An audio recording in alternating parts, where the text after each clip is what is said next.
Thank you very much for the gracious introduction, and thank you for your warm reception.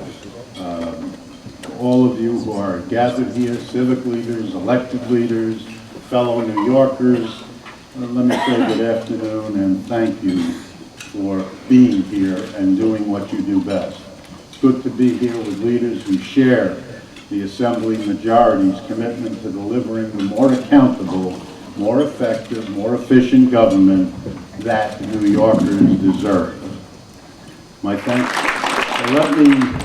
Let there also be no doubt that the Assembly majority shares Governor Spitzer's commitment to reforming state government from root to branch.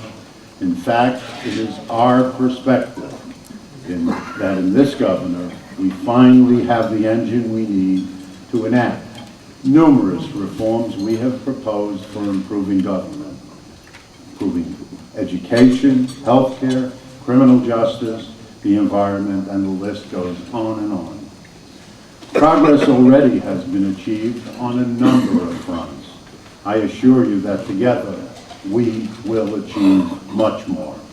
Let me make special mention of an issue that is at the heart of Reform New York, and that is campaign finance. Let's get the facts in order.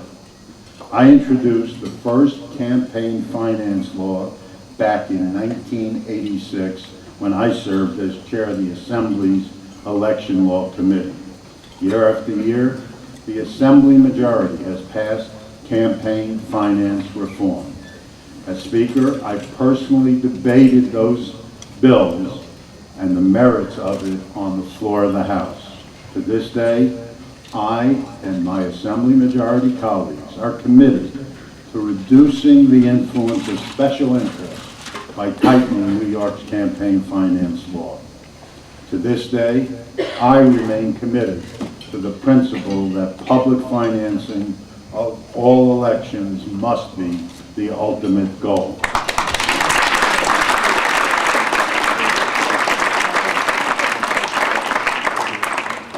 To that end, the Assembly majority continues to work with the Spitzer administration on campaign finance reform, and we expect we'll be able to take some very important steps this year, understanding that they will only be first steps.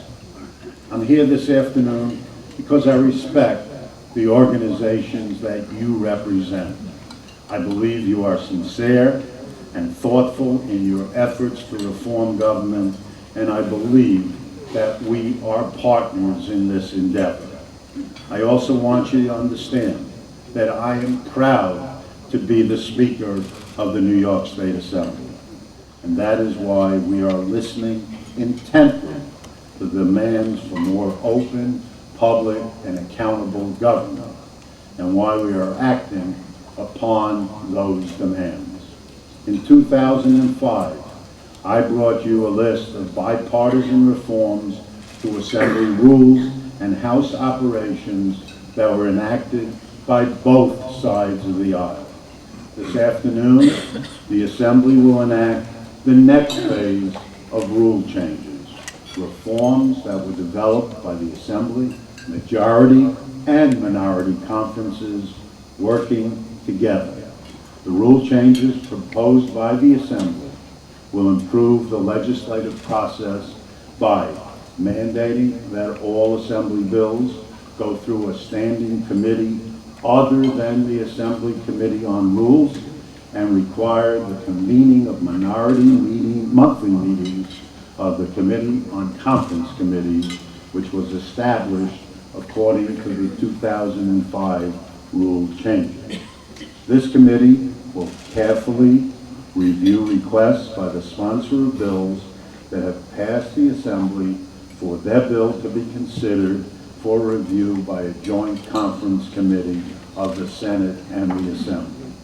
We are also streamlining the legislative process by placing bills that pass the Assembly in the first year of a two-year legislative session directly on the calendar at the start of the second year. We are enhancing our 99 rule. This rule allows the sponsor of a bill to require that his or her bill be considered by a committee. Under the new rules, members would be able to use the 99 form throughout the first year of a legislative session and up until the first Tuesday of the second year of that legislative session. The first Tuesday of May in the second year of that legislative session. Committees would be required to schedule meetings when the bills with 99 requests are to be considered by the third Tuesday in May of the second year in order to give it enough time to move through the committee process. In addition, we are expanding the time for debate by more than 15%, allowing members who are currently allowed 30 minutes of debate per bill, an additional 5 minutes for the sponsor of the legislation to make an opening statement that's not counted in that 30 minutes. Once the reforms are enacted later today, we will put out a media release listing and explaining them in greater detail. As I mentioned earlier, these reforms are the product of bipartisan agreement and should better ensure that legislators can legislate. They are the next step forward in the process of reform. And when we speak of reform, we must always refer to our actions as next steps, because there will always be room for improvement and a need to conform to the challenges that we face. While we expect and appreciate your critique of our work, we also expect that each and every one of you, along with the organizations that you represent, will act with equal vigor and equal commitment to accomplish all of the reforms that are essential to our democracy. I could go on, but I think you get the idea. Criticize us, that is important, but also help us to advance the full range of reforms that New Yorkers need. Process is important, but please don't forget substance. Let us work together to lift New Yorkers to that lofty summit. Let us work together, raise our government to the highest standards of transparency and accountability. Let us work together to make every day Reform New York Day. Thank you for listening, and please make this the best Reform New York Day ever.